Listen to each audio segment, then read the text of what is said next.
Hello, my friends. There's breaking news out of Quebec, Canada, where Antifa has attacked the March for Life in Quebec. We have with us the president of Campagne Québec-Vie, Campaign Life Coalition in Quebec, Georges Buscemi. Georges, tell us what happened on this Saturday. So we had our second annual March for Life. The first one was last year, June 1st, and this year it was on May 31st. Things were going not too badly at 11 o'clock when we started our music, but very quickly thereafter, things deteriorated.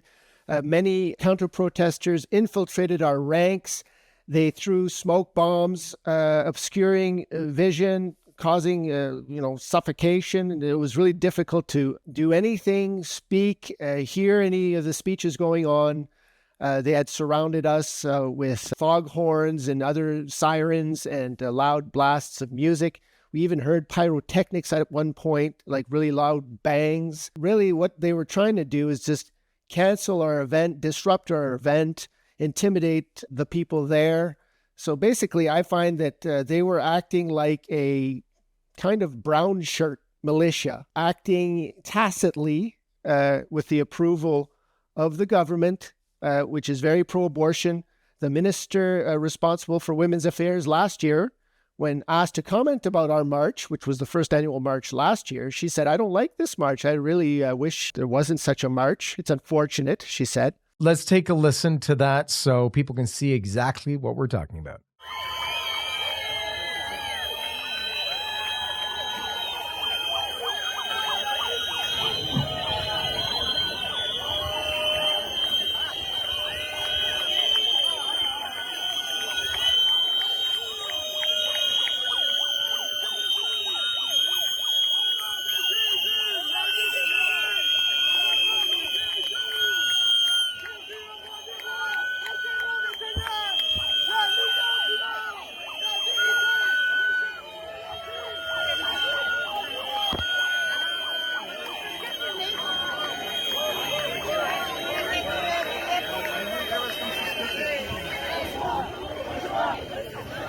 What happened with the police? I understand you spoke to the police and thought you were going to get some proper protection here.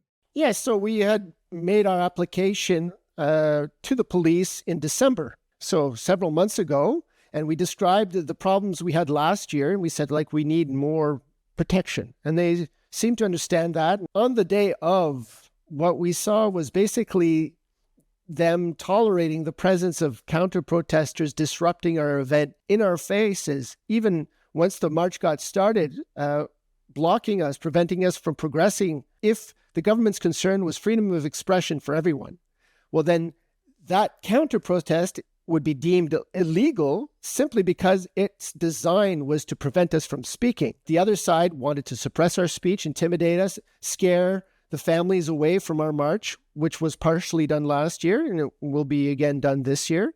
And they are therefore just suppressing speech. And a government that's interested in free speech should want to prevent that from happening. But clearly they're not interested in preventing that from happening. They want to simply get rid of us. So we're going to flash right now on the screen the number, the contact information for the Quebec police, but also for the government. The intimidation tactics, they really began when the priest started praying. And are you intimidated? What's your message to those who would consider gathering for next year? And how has it affected faith in the province of Quebec? Whenever there's ideological enemies of the state, they send these little militias to attack them, to suppress their free speech. And I would say, look, this is a reality in Quebec. This is how it is. The government is complicit in this. They try to turn a blind eye to this activity, but they kind of let it happen. The faith in Quebec is ongoing. There's believers in Quebec, and we just do what we need to do. We reach out. We're going from church to church, parish to parish. We're spreading pro-life throughout the province. I mean, there are university professors especially tasked at spying on us, reading all our emails, and they are worried. They're seeing our progress. They're ringing the alarm. We just respond to reality because God is reality. Reality is what we're about as a pro-life movement. The unborn child is a human being. That is reality. And now we see that the government of Quebec is not acting according to its mandate. And so we have to take that into account. So we can't get sad about that.